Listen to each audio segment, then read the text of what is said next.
सचिंद्र जी, मेरा प्रश्न है कि संवैधानिक समाज की रचना में जो वैश्विक 5 नियम, सामाजिक श्रम के नियम, सामाजिक विवाह संबंध के नियम, सामाजिक विचार के नियम, सामाजिक अनुशासन के नियम और सामाजिक व्यक्ति के मानवाधिकार के नियम है, ये प्रचुरता मूलक प्राकृतिक परिवेश, संतुलिता मूलक प्राकृतिक परिवेश और अभाव मूलक प्राकृतिक परिवेश की सामाजिक रचनाओं में वैश्विक मशीनी उत्पादन एवं सेवा प्रणाली के विकास के पूर्व अलग अलग कैसे लागू रहे हैं?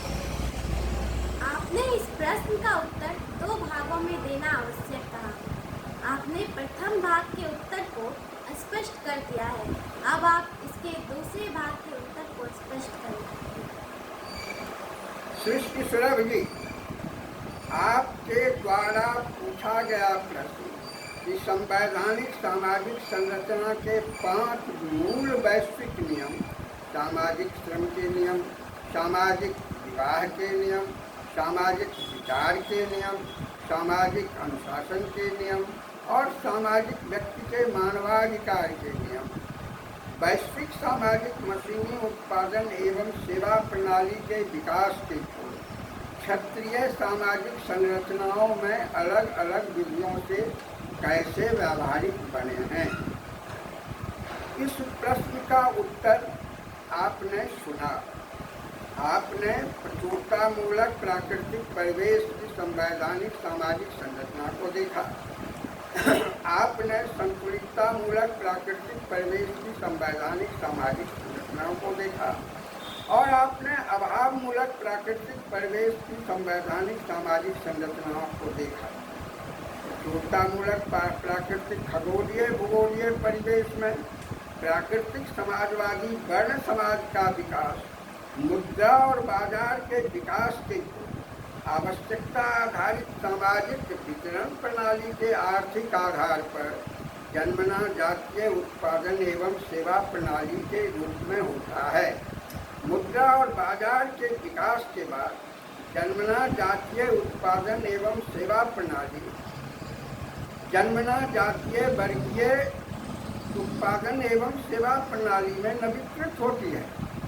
इसका अत्यंत आवश्यकता आधारित सामाजिक वितरण प्रणाली और वैयक्तिक मुनाफामूलक सामाजिक वितरण प्रणाली के नियमों को जोड़कर जातीय वर्गीय बनता है।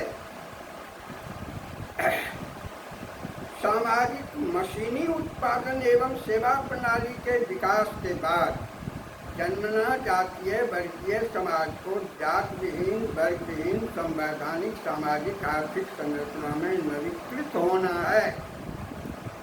भारतीय लोकतांत्रिक संविधान की धारा 5 भारतीय संवैधानिक समाज विकास को इसी दिशा में आगे बढ़ाने का मार्ग दिखलाती है।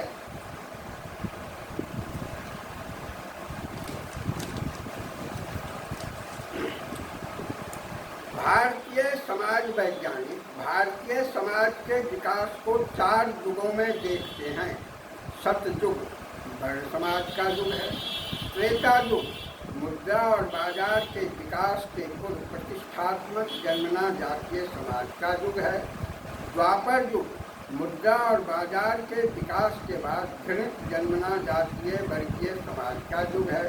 कलयुग सामाजिक मशीनी उत्पादन एवं सेवा प्रणाली के विकास के बाद जात विहीन वर्ग विहीन समाज का युग है। ये चारों युग प्राकृतिक सामाजिक उत्पादक शक्ति आधारित प्राकृतिक सामाजिक उत्पादन एवं सेवा संबंधों के अनवरत विकास को दिखलाते हैं। श्रीमद् भगवद गीता भारतीय समाज विकास के इतिहास के नियमों को इन्हीं युगों के अनुसार व्यावहारिक बनते देखती है। यह कहती है, यदा यदा हि धर्मस्य ग्लानिर्भवति भारत अभ्युत्थानम् अधर्मस्य तदात्मानं सृजाम्यहम् परित्राणाय साधूनां विनाशाय च दुष्कृतां धर्म संस्थापनार्थाय संभवामि युगे युगे। इसी के दार्शनिक आधार को मनुस्मृति भौतिक रूप प्रदान करती है। अन्ये कृतयुगे धर्मास्त्रेतायां द्वापरे अपरे अन्ये कलयुगे नृणां युग विकासानुरूपतः तपः परं कृतयुगे त्रेतायां ज्ञानमुच्यते द्वापरे यज्ञमाहुर्य दानम एकम कलौ युगे। अब हम इन युगों के समाजों में सामाजिक संरचना के 5 मूल नियमों को युगानुरूप लागू होते देखें। वर्ण समाज की संरचना व्यक्ति मूलक सामाजिक श्रम विभाजन के आधार पर होती है। Individualised division of social labour. व्यक्ति मूलक परिवर्तनीय सामाजिक श्रम इंडिविजुअलाइज्ड ऑल्टरेबल सोशल लेबर। दूसरा, व्यक्ति मूलक परिवर्तनीय श्रम आधारित सामाजिक विवाह संबंध।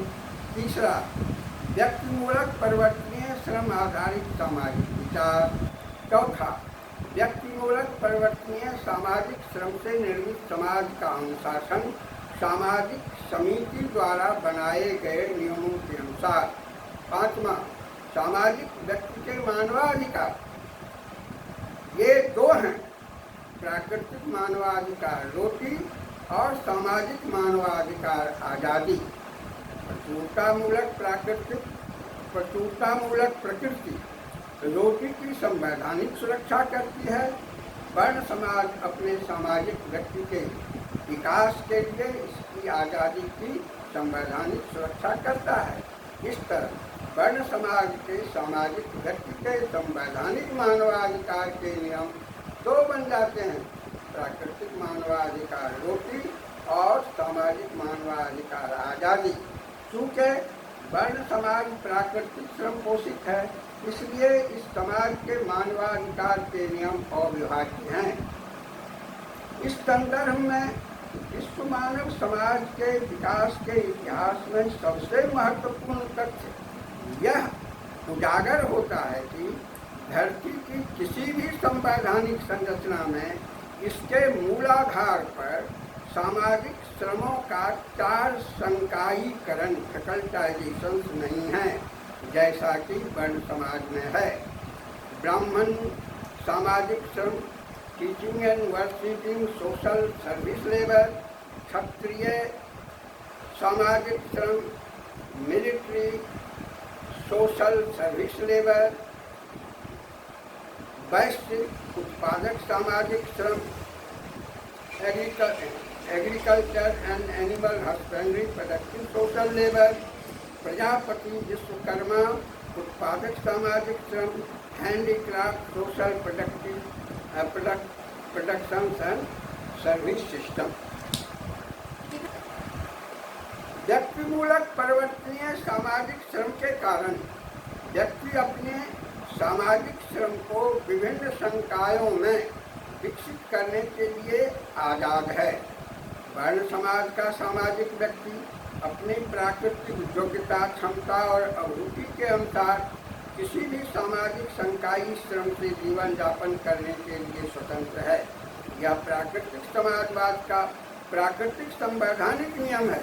इसमें सामाजिक व्यक्ति की रुचि और आज़ादी अविभाज्य है। त्रेता युग की सामाजिक संरचना में वर्ण समाज की सामाजिक संरचना के 5 मूल नियम व्यक्ति मूलक नहीं रहते हैं। ये नियम समाज सत्तात्मक, राष्ट्र सत्तात्मक बन जाते हैं। इस युग के युग धर्म में व्यक्ति मूलक सामाजिक श्रम विभाजन समाज मूलक सोसाइटाइज बन जाता है। व्यक्ति का गुणकर्म समाज का गुणकर्म बन जाता है। इससे जन्मना जातीय उत्पादन एवं सेवा प्रणाली बन जाती है। वर्तमान समय की वैज्ञानिक भाषा में त्रेता युग की सामाजिक उत्पादन एवं सेवा प्रणाली को हम social man machine production and service system कह सकते हैं। वर्ण उत्पादन एवं सेवा प्रणाली के विकास में प्राकृतिक श्रम आगे रहता है और सामाजिक श्रम इसके पीछे चलता है। जन्मना जातीय उत्पादन एवं सेवा प्रणाली में सामाजिक श्रम आगे हो जाता है और प्राकृतिक श्रम इसका सहयोगी बन जाता है। अब हम 5 मूल नियमों को त्रेता युग के समाज में व्यावहारिक बनते देखें।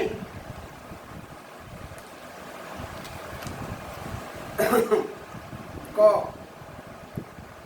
समाज मूलक अपरिवर्तनीय श्रम, society centred unalterable social labour. ख समाज मूलक अपरिवर्तनीय श्रम आधारित सामाजिक विवाह संबंध, social labour based social marriage. ग सामाजिक विचार 2 भागों में विभाजित, राजसत्तात्मक विचार ब्रह्म, समाज सत्तात्मक विचार प्रत्येक जाति का अपना लोकदेव और लोकदेवी, जो अपने अपरिवर्तनीय सामाजिक श्रम को परिष्कृत करके अपने जाति के प्रेरणा स्रोत बन जाते हैं। सामाजिक विचार के नियमानुसार राजसत्तात्मक विचार राज्य सीमा के अंदर के प्रत्येक सामाजिक व्यक्ति का विचार होता है।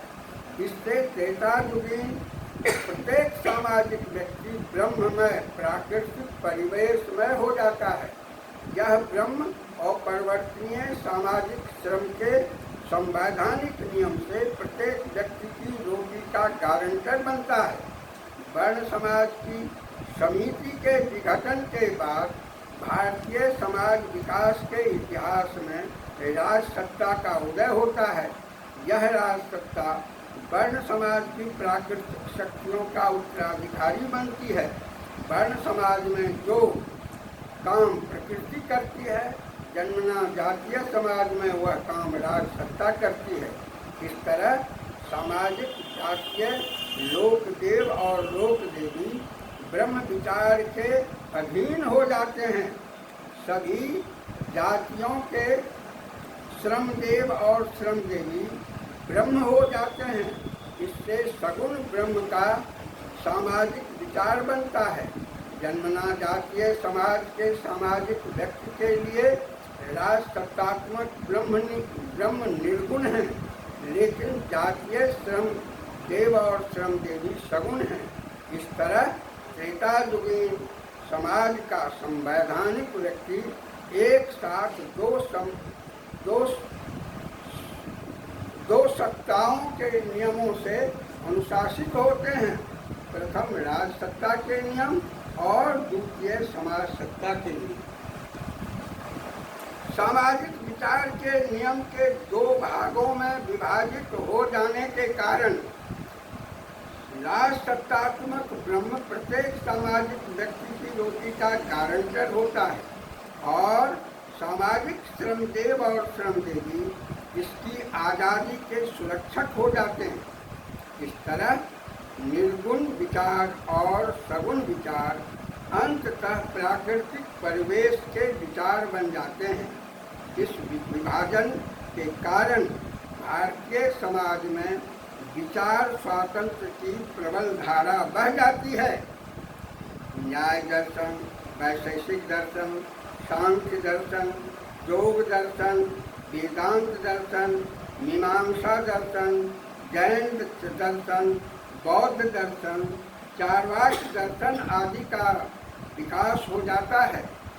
इन दर्शनों के विकास के मूल में अपरिवर्तनीय सामाजिक श्रम है, जिसके द्वारा भारतीय राजसत्ता प्रत्येक सामाजिक व्यक्ति की रोटी का संवैधानिक सुरक्षा करती है और इस नियम को राजसत्ता समाज सत्ता स्वीकार कर व्यक्ति की आज़ादी को अनुशासित करती है। इस तरह त्रेतायुगीन संवैधानिक सामाजिक संरचना प्रतिष्ठात्मक समाज सत्तात्मक राजसत्तात्मक होती है। भारतीय समाज वैज्ञानिक इस जन्मना जातीय समाजवादी समाज भारतीय समाज वैज्ञानिक इसे जन्मना जातीय समाजवादी समाज कहते हैं, शुद्ध समाज कहते हैं। इस समाज का प्रत्येक सामाजिक व्यक्ति चेतना संपन्न ब्रह्म बन जाता है। त्रेतायुगीन संवैधानिक त्रेतायुगीन संवैधानिक सामाजिक व्यक्ति निर्गुण सगुण ब्रह्म बन जाता है। चौथा नियम, सामाजिक अनुशासन के नियम दो भागों में विभाजित है। राजसत्तात्मक अनुशासन अपरिवर्तनीय सामाजिक श्रम के नियमों से पोषित है। समाज सत्तात्मक अनुशासन अपरिवर्तनीय श्रम आधारित विवाह संबंध से पोषित है। राज्य का नियम प्रधान है, समाज का नियम स्वीकारात्मक है। सामाजिक व्यक्ति के मानवाधिकार के नियम। पांचवा नियम, सामाजिक व्यक्ति के मानवाधिकार के नियम दो भागों में विभाजित है। प्राकृतिक मानवाधिकार रोटी की सुरक्षा राजसत्तात्मक नियमाधीन है।